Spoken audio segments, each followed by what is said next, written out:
Vamos ler esse versículo 50 do capítulo 51 do profeta Jeremias.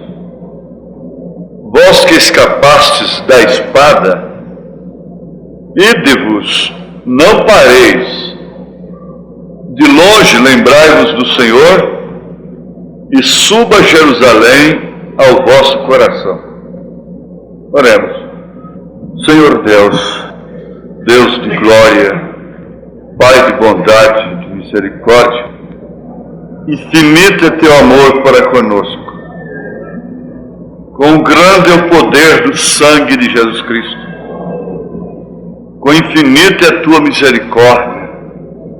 E nada do que fazemos, nada que somos aqui como humanos, quer seja boas, as melhores possíveis, nos fazem dignos destas misericórdias, mesmo que desse os nossos corpos para serem queimados, mesmo que falássemos as línguas dos anjos e dos homens e tivéssemos toda a ciência, e mesmo que dessemos todos os nossos bens e tivéssemos uma moral intocável, nomes respeitáveis, e fôssemos irrepreensíveis em tudo, ainda continuaríamos sendo indignos da tua misericórdia, do teu amor, desta pedra de coroa, indignos da Santa Jerusalém,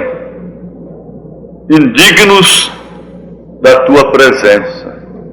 Mas agora, ó Pai, te pedimos que tu não olhes para o que somos, como homens, como indignos, mas sim para o que o Senhor é.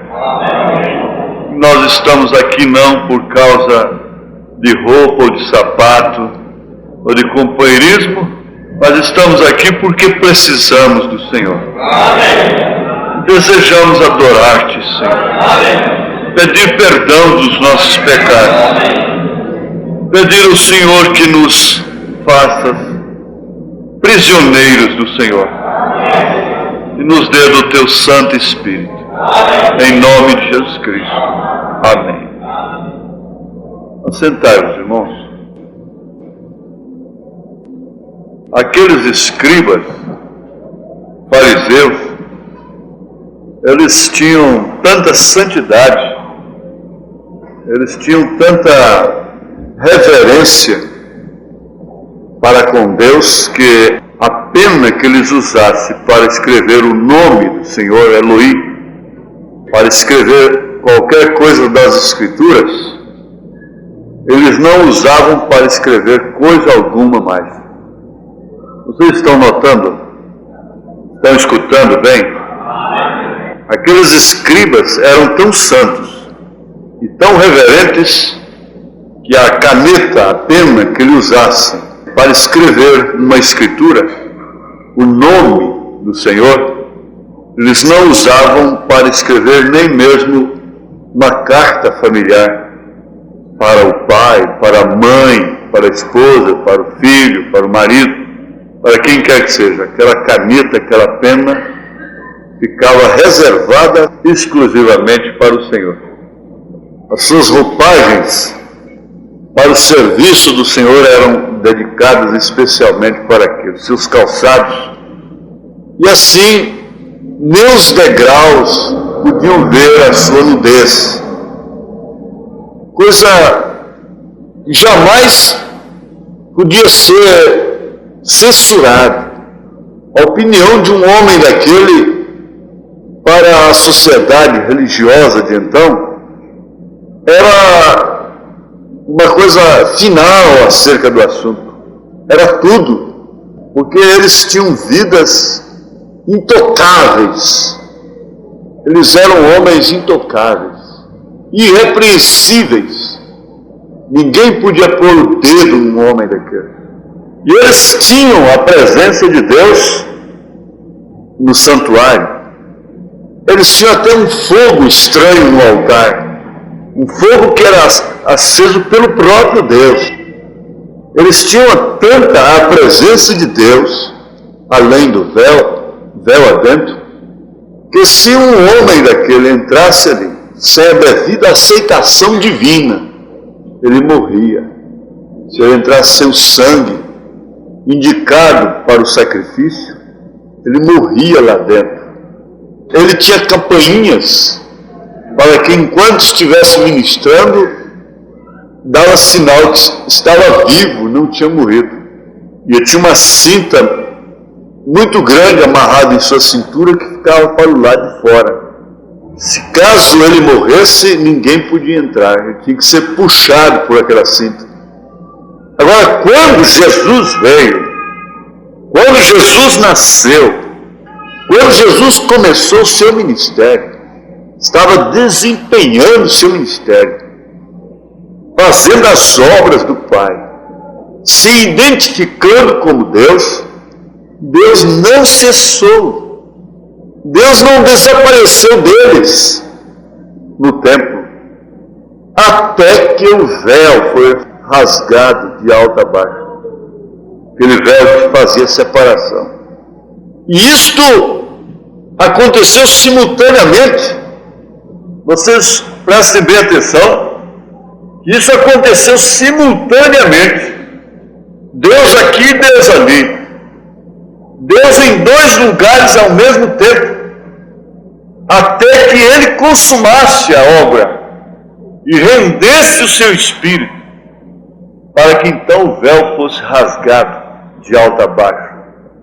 Muitos não entendem porque Deus está aqui e está ali ao mesmo tempo. Ninguém duvide que Deus está curando aí através de missionários, curadores da cura divina. E ao mesmo tempo ele está trabalhando com a noiva. Ele estava trabalhando com Ló e com Abraão ao mesmo tempo. Agora em caráter, em maneira diferente. Ele estava pessoalmente tratando com Abraão, enquanto ele estava tratando com Sodoma e Gomorra através de anjos, de dois anjos, tratando com Ló, com o justo que estava ali.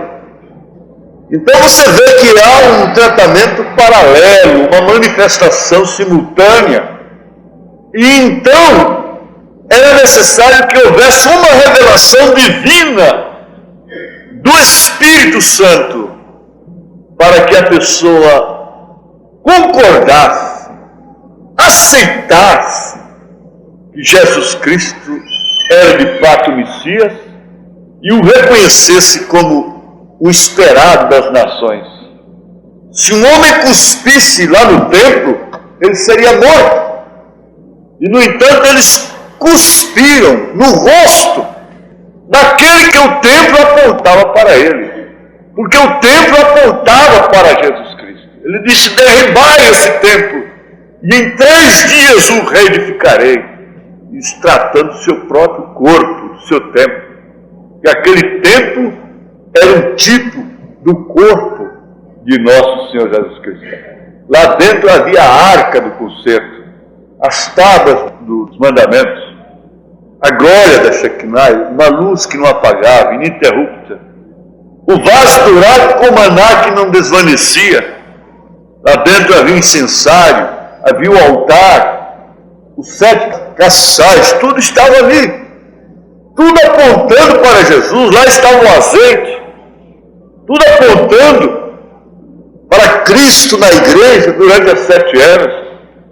Mas logo eles cuspiram no rosto do templo, eles deram bofetadas. E ai daquele que profanasse o templo, ai daquele que profanasse Jerusalém. Eles eram cidadãos, eles eram patriotas, políticos religiosos. E eles esperavam o Messias com um poder político para uma libertação política. Foi aí onde eles falharam redondamente. Agora não há de se esperar outra coisa. Muitos, até mesmo da mensagem, estão esperando a Cristo de uma forma enganosa. Estão enganados. Bom, irmãos, mas nesse caso, então, nós mexemos num assunto. Eles eram cidadãos. O cidadão é o indivíduo no gozo dos direitos civis e políticos de um estado, de uma cidade, né? Por outro lado, ele tem que estar no desempenho de seus deveres para com este estado, para com esta cidade. Mas eu destaquei o indivíduo no gozo dos direitos, porém desempenhando seus deveres. Eles gozavam dos direitos de cidadãos e eles procuravam preencher todos os requisitos no atendimento de seus deveres para com Jerusalém. Então eles amavam Jerusalém, de tal forma que um estrangeiro que era espreitado, era inquirido, era investigado, e ela era cercada, ela era protegida. Mas veja, eles não amaram Jerusalém como Jesus amou a Jerusalém. Jesus subiu ali fora na montanha e chorou sobre ela e disse: Jerusalém, Jerusalém, quantas vezes quis eu te acolher como a galinha acolhe seus pintainhos debaixo de suas asas. Agora, eles estavam amando tanto a Deus, amando tanto a Jerusalém, cuidando fazer um serviço para Deus, perseguindo a Deus, matando Deus. O muito cuidado que se deveria ter é pedir a Deus: Senhor, não deixe passar por cima de minha cabeça aquilo que está se manifestando no presente da tua parte, que vem do Senhor. Porque, caso contrário, nós vamos ficar como o diretor do jornal Batista: precisamos de um profeta para retornar, para voltarmos. E ele estava almoçando com a mão branca e o seu jornal com a manchete dizendo: precisamos de um profeta. As coisas, os acontecimentos para o rapto, parece uma astúcia de Deus, parece uma cilada de Deus, parece uma armadilha. Me faz lembrar da mulher do guarda-chuva, né? Que deu o guarda-chuva para a rainha Vitória. Ela tinha que sair à tarde buscando ar, tinha que andar um pouco por ordem médica, e viu a chuva, apanhou de surpresa ali no subúrbio. Ela pediu um guarda-chuva, ela: me empresta um guarda-chuva, eu não posso molhar. A mulher tinha 2 guarda-chuvas, um novo e um velho. Olhou assim, pegou o velho furado, deu para ela, ela foi embora. Obrigado, filha. Foi embora. No outro dia chega aqueles cavalos brancos, bonitos, aquela carruagem, com o guarda-chuva velho. E o presente da rainha Vitória e o cartão de agradecimento do palácio. Ela leu, ela desmaiou. Quando ela voltava, ele gritava: por que não deu novo? Desmaiava de novo. Chama o médico e volta: por que eu não dei o novo? Tornava a desmaiar. E assim ficou aquilo. Voltava e gritava: por que eu não dei o novo? Tornava a desmaiar. Ora, isso aconteceu. Está na história da rainha Vitória. Por que eu não dei o novo? Se eu soubesse quem bateu na minha porta, a quem eu tive a oportunidade de abrigar, de dizer: não, senhora, nem de guarda-chuva, entre, por favor. Ah, se eu soubesse quem era ele, com quem eu comi, com quem eu dormi, com quem eu cacei, com quem eu andei, com quem eu me diverti, com quem eu falei tanto a hora que eu queria, com quem eu briguei, a quem eu resisti. Ah, se eu soubesse quem era ele. Quantas pessoas caçaram com William Branham, viram maravilhas e não ficaram sabendo quem era o William Branham. Agora Jesus vem e diz: bem-aventurados que não viram e creram. Aleluia. Glória a Deus. Você sabe que o profeta desta era podia vir sem milagres, como veio João. Nós creríamos nele. E sabe que isto nos faz cidadãos do reino dos céus? Isso nos leva a gozarmos dos direitos civis, dos direitos espirituais.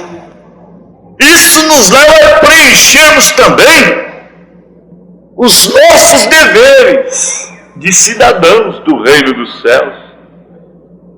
Eu estou bem tranquilo, estou bem calmo. Eu estou certo de Deus agora. Eu sei em quem tenho crido. Estou certo que a minha boca está abrindo a serviço dele. Para cidadãos do reino dos céus. Agora você é um habitante. E é, portanto, um patriota. Mas, irmãos, vamos aqui a uma coisa. Cidadão, indivíduo no gozo dos direitos. Agora, também no desempenho de seus deveres para com seu município, sua cidade, seu estado, seu país. Mas ele é habitante da cidade. E ele não admite nenhum corpo estranho. Não é assim? Estou pensando, mas como que isto opera de uma forma tão real e tão verdadeira? Você mete anel no dedo, e cinto na cintura, e pulseira no braço, e relógio. Isso não altera nada em você. Você põe uma obturação no dente, não altera nada. Você põe ouro na boca, não altera nada. Você põe um broche no cabelo e grampos no cabelo, isso não te incomoda. Mas se entra um espinhozinho de piqui no seu dedo, enquanto aquilo não sai, você não tem paz. Isso é a cidadania do organismo. É o patriotismo orgânico, que é incompatível com qualquer coisa que possa formar nele ali um corpo estranho, uma infecção, uma inflamação. Assim é o corpo de Jesus. É um lugar de habitação. E, portanto, somos chamados de cidadãos, habitantes de Jerusalém. Eu achei isso muito profundo, porque cidade é sede de município para decisões municipais. Capital do Estado é decisão para decisões estaduais. Capital do país para decisões nacionais. Isto nós encontramos em nós. Você vê, há muitas necessidades, muitas coisas, muitas iniciativas, que uma filha, um filho não tem que dar satisfação para os seus pais normalmente dentro de casa. Eles tomam iniciativa por conta própria, para darem determinados passos. Mas para darem outros determinados passos, eles já dependem de uma opinião, de uma decisão dos pais, porque eles não estão emancipados. Veja como a coisa corre, paralela, até que alcance a emancipação, para poderem assim, então, assinar por si mesmos, comprar e venderem imóveis e coisas assim, alcançando pelo casamento ou pela idade. Deus quer que nós sejamos cidadãos emancipados. Ele quer fazer da igreja isto. Agora você vê que o município se emancipa. Então ele tem suas rendas próprias, sua prefeitura e assim por diante. E Deus quer que a igreja seja isto, emancipada. Embora todo o poder que rege o município é facultado pelo poder nacional, estadual, respectivamente falando, assim como isto acontece, é também a igreja. Todo poder é dado lá de cima. Mas você não pense que Jesus Cristo, a estas alturas, vai ter que te ensinar a fazer tudo. Agora, me permitam. Eu tenho medo, até tenho pena de dar certos exemplos. Vamos deixar as mulheres de um lado, vamos pensar nos homens, né? Você já pensou um rapaz um menino que cresce aí, e vai chupar uma balinha, aquele com 15 anos de idade, diz: papai, pode jogar o papelzinho fora? Ele descasca a balinha, procurar o papai se pode jogar o papelzinho fora. Há uma normalidade nisso. Como é que engraxa um sapato? O que eu devo fazer se o meu sapato está sujo, papai? Esse garotão aí com 8, 10 anos, 9 anos, 12 anos, 15 anos, 17 anos, 20 anos de idade, não sabe engraxar um sapato, não sabe pegar a graxa, limpar o sapato primeiro, se possível lavá-lo primeiro, tirar o barro, depois passar graxa, deixar secar de lá enquanto trabalha no outro, depois escovar, depois passar o pano, dar brilho, ter iniciativas próprias em outros sentidos. Mas até quando? Até quando tudo tem que ser faça isto, faça aquilo? Você já pensou? A mulher que pega a vassoura, varra a casa, escuta, lave as vasilhas, lave a roupa, passe a roupa, escova os dentes, faça isto, faça aquilo outro. Gente, Jesus quer a nossa emancipação. Para tanto, ele tem dado de si mesmo. Mas, na verdade, eles tinham que amar Jerusalém, gostarem de ficar em Jerusalém.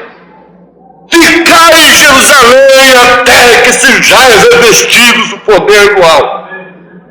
Agora, Jerusalém estava cercada, Jerusalém estava protegida, Jerusalém estava no mapa de Deus, e o Espírito Santo não tinha uma outra rota, tinha que cair ali primeiro, para dali então ir para Samaria, para Galiléia, para todos os confins da terra.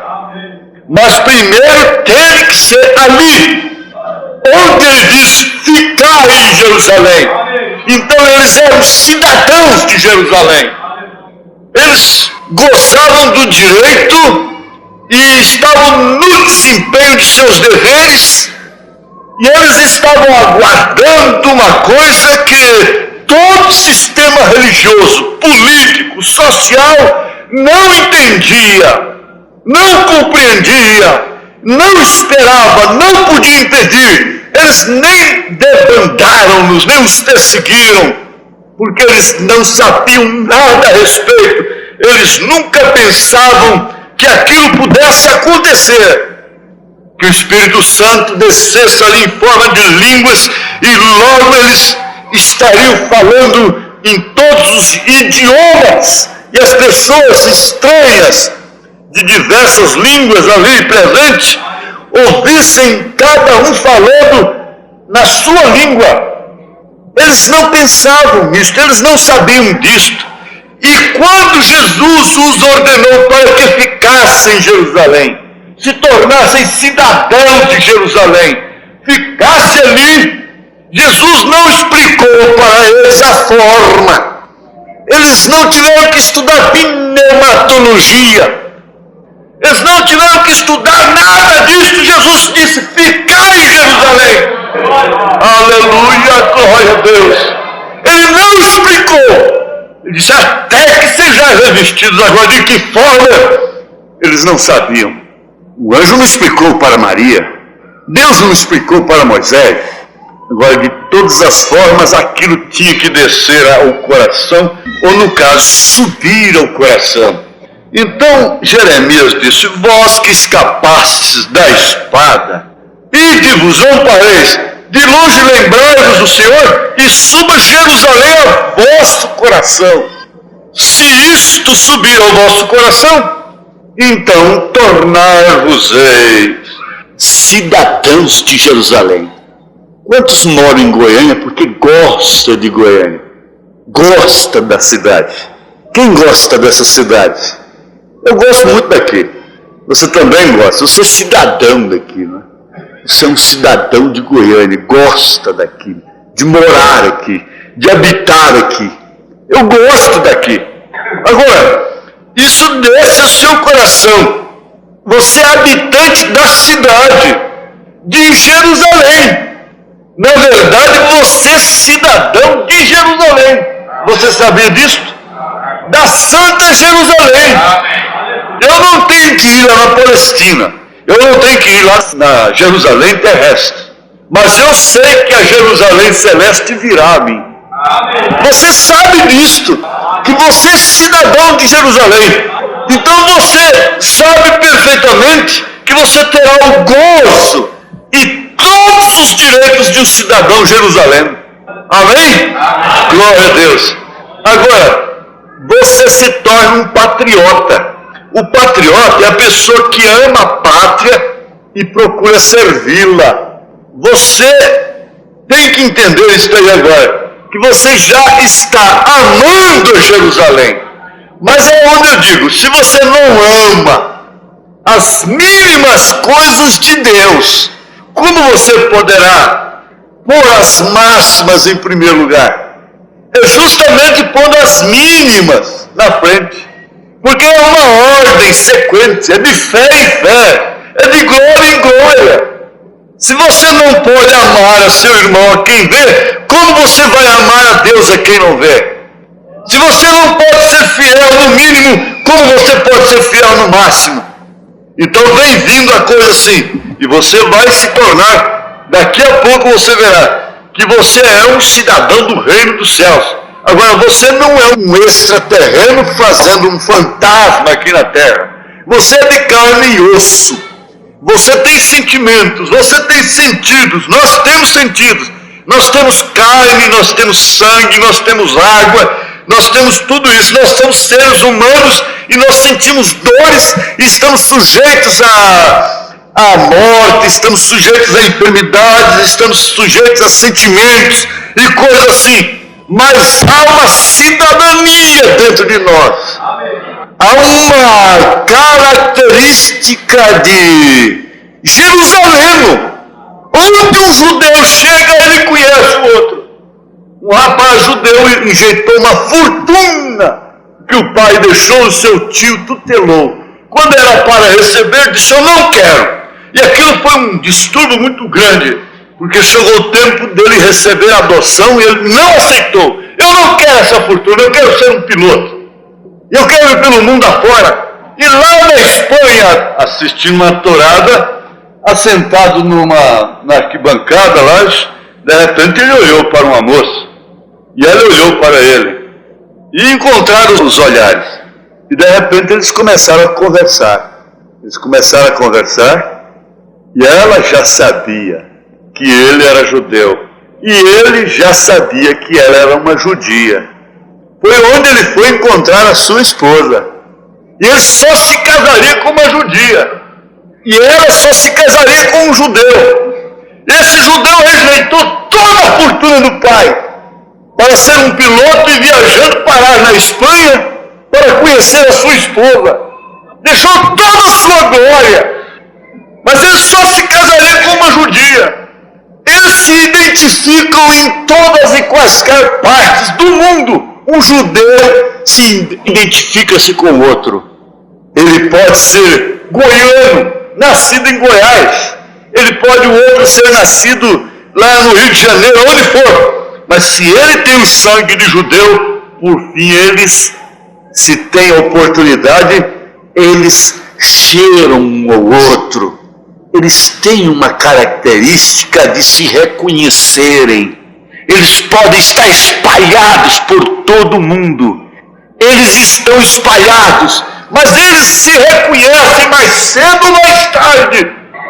Isso está no sangue. Como ela disse para ele: você é um judeu e eu sou uma judia. O que nos impede? Disse: meu pai é um general da Força Aérea. Disse: ele gosta de voar? Gosta sim. Então combinou comigo. Eu vou voar com ele. Então logo ele estava voando com seu pai. E quando ele foi perseguindo um inimigo, e o pai dela dando ordens ao contrário, ele vai, passa aqui, passa ali entre as rochas, e a ponta do avião passava como que um palmo assim de uma rocha da outra, e até porque ele viu que aquele sírio, aquele avião sírio, havia destruído uma caravana judia com crianças e tudo que ia na carruagem lá embaixo. E ele, com sangue de judeu, mancou atrás e passa entre as rochas. O avião do sírio era próprio, com as asas assim, para sobrevoar entre aquelas rochas, e o dele asas abertas, e ele fazendo aquela acrobacia toda e vai até explodir o avião do sírio. Por quê? Ele destruiu crianças judias.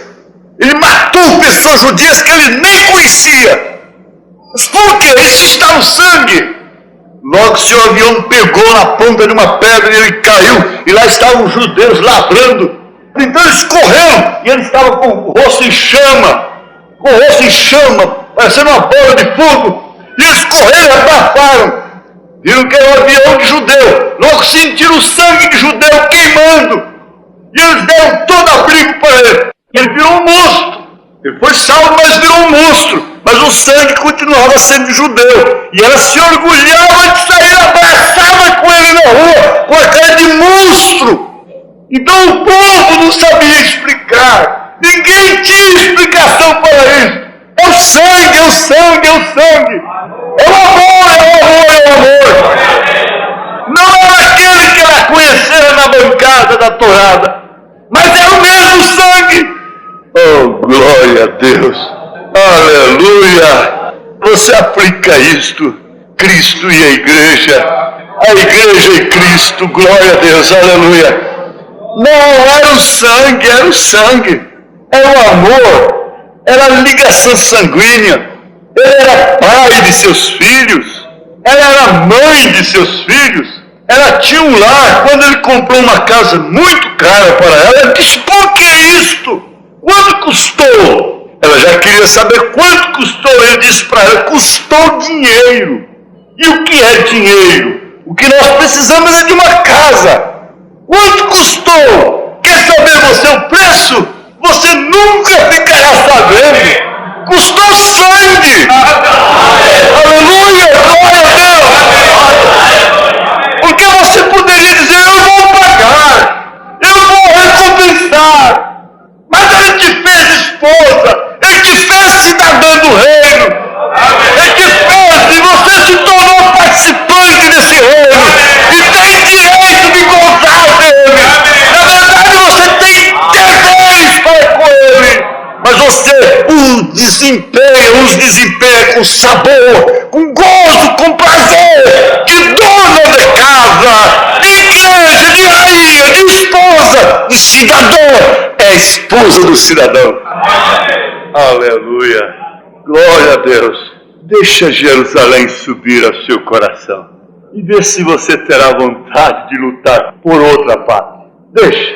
Jerusalém deixa de ser simplesmente linhas de poesia, formar trovas, hinos e poesias, inspiração de poetas. Jerusalém torna-se em sua cidade e você um habitante de Jerusalém. Quem é você? Quem é você? Moro lá na invasão. A minha casa é um casebre, é um barraco de invasão. Quem é você? Quem é você? Sempre a pergunta é esta: quem é você? Quem é ele? Quem somos nós?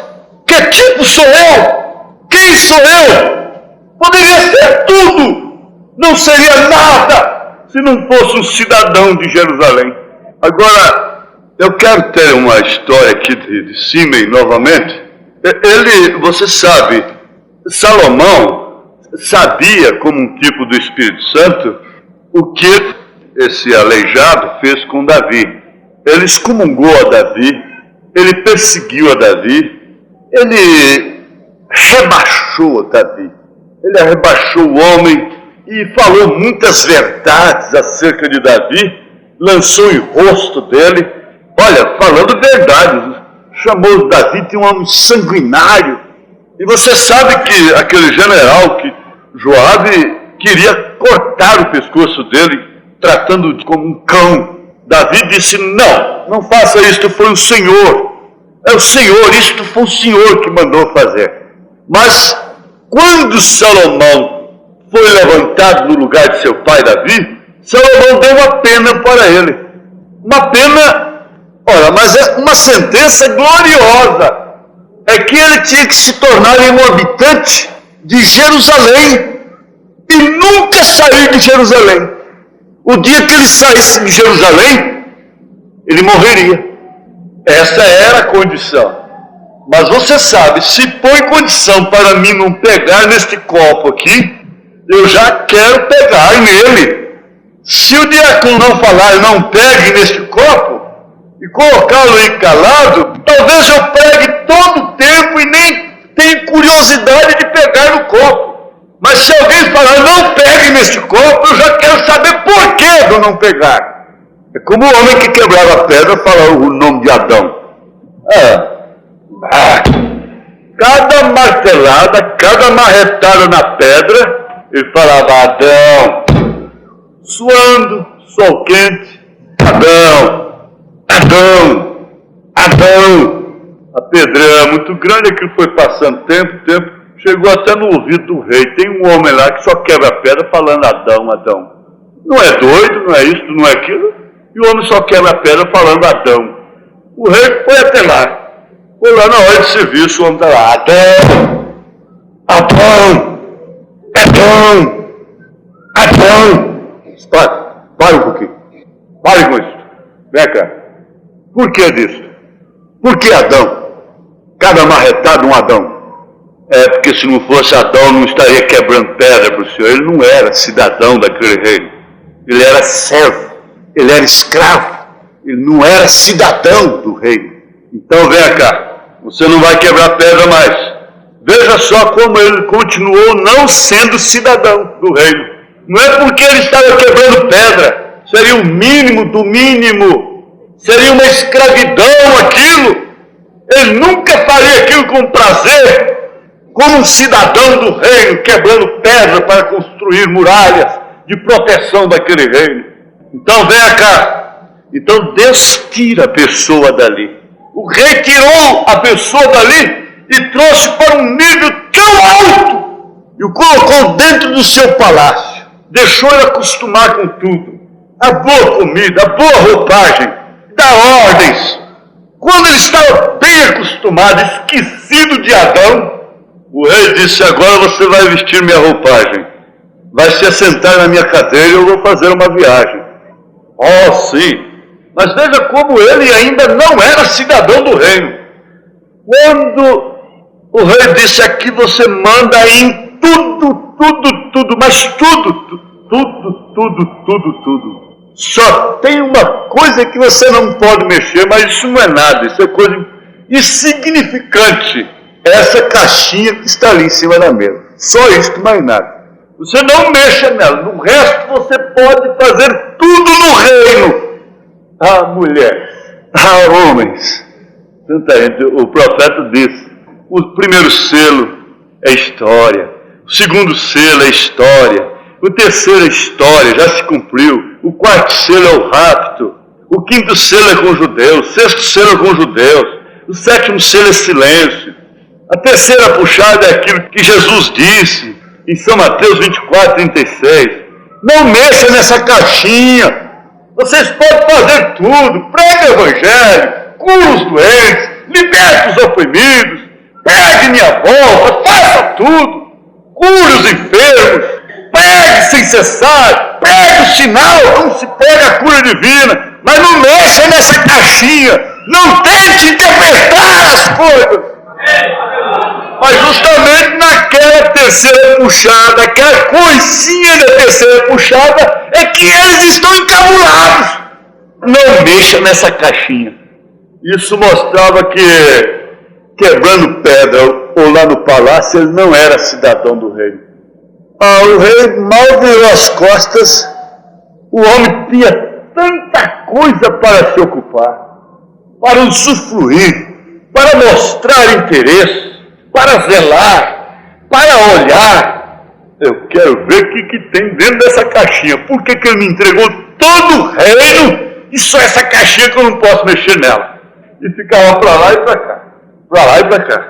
Você quer ver, você fala aí, você põe um negócio ali e diga, ó, não mexa nisso. Você quer ver? Dobra um papelzinho assim, chega em casa e fala, faz assim. Ela tira sua mão e eu quero isso. Não. Faz isso, faz só uns riscos, meu, assim, ó. Ah, sim. Esconde depressa para você ver uma coisa. Quero ver o que é isso, quero saber o que é isso. É só nessa caixinha que você não pode mexer. Com tanta coisa pela frente. Eu vou ver o que é isso. Pegar na caixinha. Daqui a pouco ia de novo. Até não suportou. Levantou a caixinha, passarinhozinho estava lá dentro. E vai daqui. Pega o passarinho, pega a revelação, pega. É isso, aquilo, a revelação. A revelação saiu pela janela e foi embora. Assim eles estão. Eles nunca foram cidadãos do reino. Nunca concordam, nunca estão satisfeitos em fazerem somente aquilo que lhes for dado para fazer.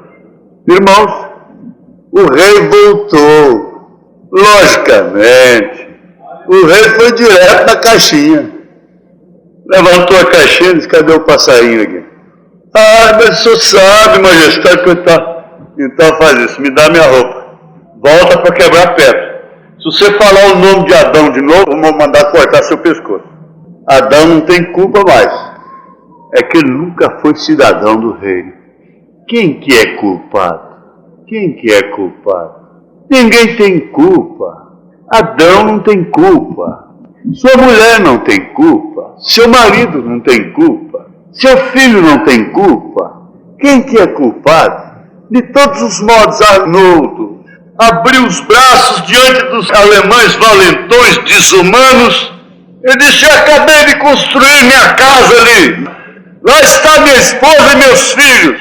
Hoje eu dou minha vida pela Suíça. Isso é um patriotismo. E começou ele mesmo a cravar as lanças no peito. Cidadão da Suíça. Patriota. Patriotismo. Fez seu nome. Os alemães valentões perderam o jeito com aquilo. Voltaram. Nunca mais mexeram com a Suíça. Cidadãos. Patriotas.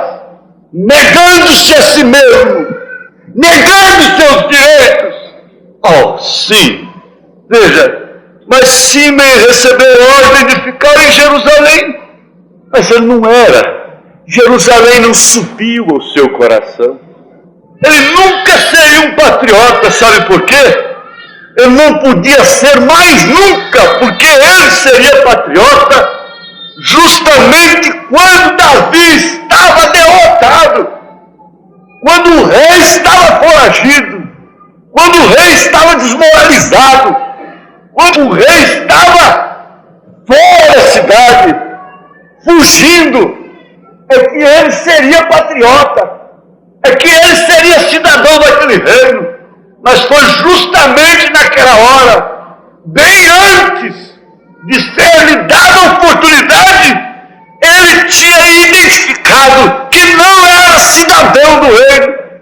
Abirão, Coré, a própria Miriam, e todos que foram na ascensão de Coré e de Abirão, nenhum deles era cidadão. Mostraram bem antes, eles não eram cidadãos da terra prometida. Eles negaram, eles perderam. E muitas vezes a pessoa perde lá onde e não sabe. Ela vai sofrer a consequência na frente. E não sabe aonde. Ela não sabe aonde pegou um espírito. Como não fica sabendo onde pegou uma doença contagiosa. Uma amiga da família do irmão Brana, ele pediu para fechar os olhos numa reunião. Ela não fechou. E ela apanhou um espírito de dupla personalidade. E aquilo durou 14 anos. Mas veja quando foi que ele identificou-se como anti-cidadão, como antipatriota. Foi quando ele estava lançando verdades para o rei, sanguinário. É por causa de você que nós estamos sofrendo assim. Ele estava falando verdades, lançando, desafiando a Davi, xingando a Davi, revoltado com Davi. Lá ele estava mostrando que ele não era um cidadão de Jerusalém. Por isso o maior teste que Deus deu para a igreja foi este. Foi dar-lhe o seu espírito, dar-lhe o seu nome. O maior teste que um homem faz com a mulher é lhe dar o nome. O maior teste que Deus fez com a igreja foi lhe dar o espírito, foi lhe dar seu nome. Ela jogou o nome fora. Ela botou o nome de Trindade. Ela casou-se com o Estado. Ela negou o seu nome. Salomão fez o maior teste, deu o melhor título para ele, cidadão de Jerusalém. Ele jogou fora, ele saiu fora daquilo, ele pisou naquilo, ele rasgou aquilo e morreu, porque ele não era cidadão de Jerusalém. Jerusalém não subiu no seu coração. Os que confiam no Senhor serão como o monte de Sião, que não se abala, mas permanece para sempre. Como estão os montes à roda de Jerusalém, assim o Senhor está em volta do seu povo, desde agora e para sempre. Meu Deus, o que é isto? Como estão os montes? Jerusalém invadida por inimigos, mas até hoje, até agora, neste momento, aqueles montes protetores estão ali. Quantos inimigos já pisaram Jerusalém? Jesus disse que os gentios pisarão Jerusalém até enquanto não cumprir o seu tempo. Mas logo eles não pisarão mais. E lá estão aqueles montes até hoje. E eu pensei, ali está a cidade, ali estão os habitantes originais. Os 144 mil estarão ali. Eles mesmos não sabem disto. O lugar do templo está ali. A capital de Deus está ali. Jerusalém, Jerusalém, quantas vezes quiser te acolher como a galinha acolhe os pintainhos. Mas logo o seu rei chegará. Os montes estão ali protegendo, mas pisadas por inimigos, pisada por inimigos, pisada por estrangeiros, dominada por um reino político estranho, com a mesquita de Omar, abominação, assolação no lugar que não deve estar, no lugar do templo. E eu pensei, nós estamos cercados, rodeados, como os montes da roda de Jerusalém, assim o Senhor está em volta do seu povo, desde agora e para sempre. Mas dentro, como naquela vinha, há lavradores maus, há comerciantes maus, há sentidos e sentimentos, razão, afeto, consciência, essas coisas assim, visão, paladar, olfato, audição, tato, tudo dentro. Mas por quê? Está rodeado de montes, está protegido. Por que, gente, um macumbeiro crê que seu corpo está fechado para a bala?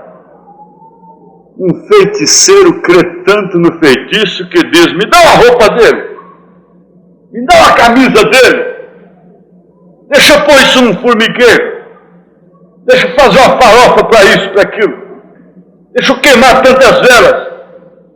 E eles creem naquilo tão cegamente. E diz o profeta que lá no mundo pagão eles fazem uma piscina de fogo, de brasa viva. E um homem daquele tão crente no seu ídolo, que enche suas peles por asas de anzóis. E aquilo ali, bolhas de penduradas. E ele vai com aquelas brasas pelos joelhos, andando firme, olhando no seu ídolo, sai do outro lado sem uma queimadura sequer. E se um pagão deste pode fazer uma coisa desta, o que não pode ser um cristão? O que não pode Esse é um cristão que tem valor Deus, o único Deus, o Senhor dos senhores, que te cerca. Eu sou cercado, você é cercada, como Jerusalém é cercada. Tem coisas lá dentro, tem sentidos lá dentro, inimigos lá dentro, mas há uma proteção. Aleluia, glória a Deus. Fiquei pensando assim, gente, isto não é superstição, isto não é sugestão, isto não é emoção. Eu estou usando dizer assim, se é o Senhor que falou, você está operada. Se é o Senhor que falou, você está curada. Se sua fé teve ressonância. Agora, quantas vezes você está sendo protegida constantemente? Você está protegido constantemente. Quantas armas já foram lubrificadas, já foram preparadas para tirar a minha vida? Quantas vezes fizeram isso? Facas foram afiadas para me matarem, mas eu estava protegido. Quanta comida que eu já comi, e na hora de orar, um germe lá que ia virar um demônio dentro de mim, morreu pela oração. Antes de entrar no meu corpo, ele morreu. Quantas vezes, quando você for orar, você matou bactérias que ia virar um demônio, um câncer dentro de você. Por isso você não come sem orar, sem santificar, sem abençoar a sua comida. Oh, glória a Deus! Quantas vezes você estava dormindo e sua mãe acordou sem você saber por quê? Nem sonha que um dia ela se pôs de joelho ao seu lado e pôs a mão sobre sua cabeça e você não sabe o que aconteceu. Deus trocou o quadro de sua vida. Aleluia! Quantas vezes você não sabe, a morte passou por cima de sua cabeça. É certo que o dia que ele diz é hoje, uma agulha nos levará. Qualquer coisinha nos levará. Mas enquanto ele não diz é agora, reúnam-se todos os demônios do inferno. Eles estão me escutando agora. Eles estão rangendo os dentes. O príncipe dos demônios, Beelzebus, tu e sua boca nojenta. Satanás afia seu garfo, as suas pontas. Afie, range os seus dentes. Você está como o monte de Sião que não se abala. Você está como Jerusalém cercada, protegida, medo, sentido, afeto lá dentro. Mas você tem coragem de mesmo de desafiar a morte. Você sabia disto? Cristo em você. Tira o temor da morte. Não há diabo, não há demônio, a cédula foi rasgada. O título foi pago e saiu do protesto. Não há nada. Agora você sabe o que é ser cidadão. Você é cidadão de Jerusalém. E agora eu estou trabalhando. Você vê que não são todos, é claro, mas muitas pessoas estão sentindo uma individualização de tratamento do espírito. E você sente o Espírito Santo te individualizando, te distinguindo como Jesus distinguiu aquele homem junto ao tanque de Betesda. Isso não é para uma sugestão espiritual, isso não é para uma emoção, mas é uma segurança, nós ouvimos. Vem uma sensação de segurança. Essa atmosfera dessa mensagem agora te dá uma sensação de segurança como cidadão de Jerusalém. Você tem direito de tomar ônibus nesta cidade, de entrar em qualquer restaurante, de ir para a tua casa. Você tem direito de entrar e sair nos seus portões. Você é um cidadão. Você tem a sensação de segurança. Você tem o título de cidadão. Você carrega isto inconscientemente, mas você goza de seus direitos de liberdade. E agora vem essa sensação de segurança espiritual. Cidadão de Jerusalém, cidadão de Jerusalém, ó ruas formosas, ó que árvores tão lindas, que rio de cristal, Jerusalém. Por muito tempo eu tinha saudade do velho quarto, do telhado baixo, do colchão de palha, do catre velho onde eu dormia ao lado de minha mãe. Por muitas vezes fui lá e vi onde meu avô pisou, minha avó pisou, onde dormiram por anos e anos sem nenhuma modificação naquele casarão velho. Entrei na casa da roda, onde se fazia farinha de mandioca. Oh, que saudade de coisas tão simples, tão pobres. Oh, que saudade do sari, da cisterna, do galinheiro, do forno, debaixo de um telhado, forno de barro, onde se fazia um gostoso quebradouro, biscoito de queijo. Saudade do pé de caju, do chatim, do vermelhão, saudade do pé de manga de Sabina.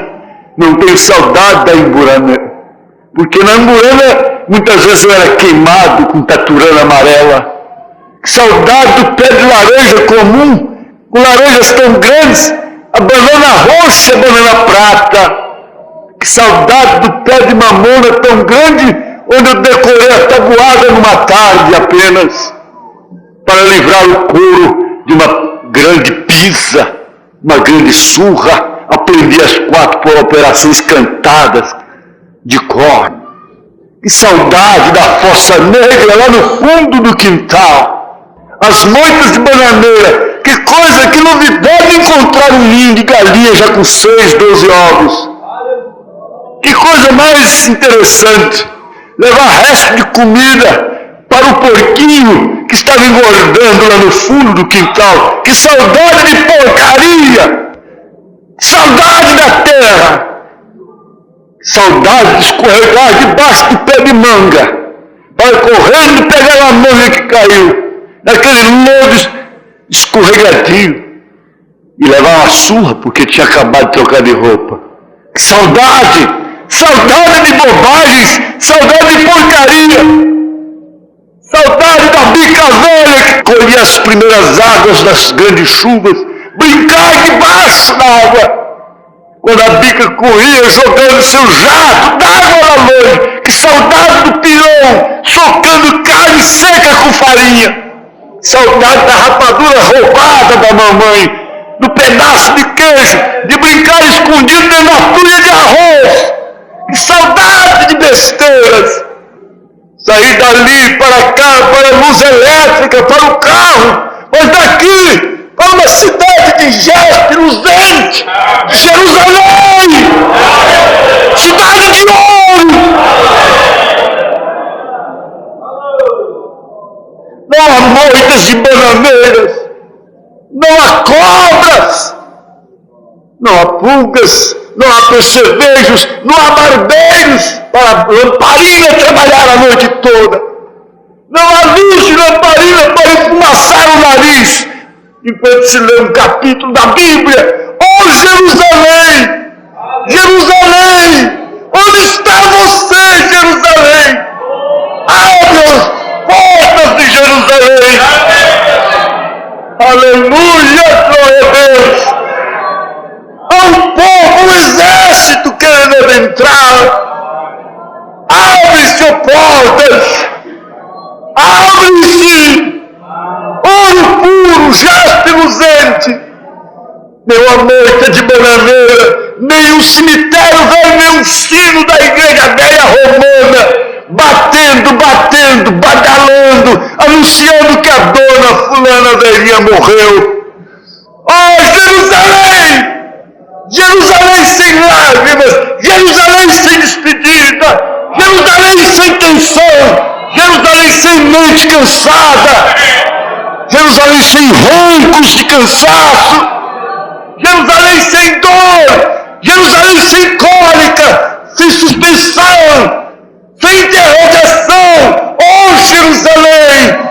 Jerusalém sem câncer, Jerusalém sem cirurgia, sem pedras nas vesículas, sem problema de ovário, sem problemas de trompas, sem problema de útero. Oh, Jerusalém sem problema de fígado, sem problema de cérebro, de cabeça, de ouvido, de olhos. Jerusalém sem problema de sangue, de ossos. Jerusalém sem problema de bexiga, de pulmões, de esôfago e estômago. Jerusalém sem problema de coração, de broncos, bronquite maligna. Jerusalém sem doença. Jerusalém sem pecado. Cidadão de Jerusalém. Jerusalém sem decepção, sem despedida, sem barulho de avião, sem partida de carro. Jerusalém sem rock and roll. Oh, glória! Jerusalém sem hospital. Onde está Jerusalém? Cidade minha, cidade nossa, edificada pelo grande rei. Quanto custou? O que queres saber? Custou sangue. Quanto custou? O que queres saber? O que manda não é ter a cara bonita, mesmo com a cara de monstro. O que eu amo é seu sangue. O que nos uniu lá na Espanha foi um sangue. Você continua sendo judeu, eu continuo sendo uma judia. Não importa se eu sou bela e você é horroroso. E manda que você é pai de meus filhos e eu sou mãe de seus filhos. É assim, é Deus. Assim é Jerusalém. Ela é mamãe. Ela é mamãe. Ela é pátria amada, é Jerusalém querida. Davi está lá, Abraão está lá, ele está lá. Ele disse para Jó: Jó, encontrei a cidade, encontrei a grande pedra, a maior pedra jamais vista, o brilhante eterno. Lá não se precisa de usinas. Jerusalém, oh Jerusalém, onde estás? Se você é cidadão, ela já está no seu coração. Você ama essa pátria. Você ama, você é patriota. Você ama Jerusalém. Ela foi construída para você. Quanto custou? O que te interessa? Custou sangue. Não tem preço. É sem preço, é sem dinheiro. Jerusalém, você quer falar com ela? Fale de você mesmo. Faça poesia para ela agora. Faça, irmã. Faça a poesia para ela. Fale 2 palavrinhas para Jerusalém. Fale você aí no auditório. Fale, irmão. Fale sobre Jerusalém. Você estará falando da esposa do rei. Você estará falando porque ela está ataviada como a esposa. Aleluia! Fale alguma coisa sobre ela. Cante sobre ela. Tem alguém que pode cantar algo sobre Jerusalém? Tem! Cante! Aleluia! Jerusalém! Jerusalém! Jerusalém! Venha ao órgão! Toque Jerusalém! Toque alguma coisa para Jerusalém! Toque o órgão para Jerusalém! Alguém cante para Jerusalém! Aleluia! Para Jerusalém! Dá louvores! Entrada gloriosa! Abraão disse: encontrei Jó, encontrei Isaac, a cidade que eu estava procurando, peregrinei por ela, voltei, fui lá, menti, apostatei, fiz isso, mas cheguei, está, não é como eu queria, não é como eu pensava, encontrei Jerusalém. Nenhuma mentira entra nela, ficou lá com Abimeleque. Aleluia! Aleluia! Em espírito de adoração, todos. Jerusalém, ó cidade adorada, celestial morada dos remidos do Senhor. Jerusalém, eu já li a teu respeito, sei que és linda e sem defeito, és a fonte de amor. Jerusalém, os teus muros são de jaspe, tuas ruas são de ouro, e o teu rio é de cristal. Jerusalém, ó cidade tão querida, tu és a fonte da vida, és meu eterno falar. Jerusalém, ó nova Jerusalém, vivo a sonhar com tuas lindas canções. Jerusalém, ó nova Jerusalém, breve estarei adentro em teus portões. Aleluia! Amém? Glória a Deus. Irmãos, dá dó para mim, mas lá não acabará. Jerusalém, Jerusalém. Abraça um ao outro. Diga, cidadão do reino. Cidadão, rainha de Jerusalém. Jerusalém, Jerusalém. Aleluia! Aleluia! Jerusalém, Jerusalém, meu irmão. Glória a Deus, Jerusalém, não. Aleluia! Glória a Deus. Aleluia! Glória a Deus. Aleluia. Glória a Deus. Aleluia. Glória a Deus. Glória a Deus. Aleluia. Amém.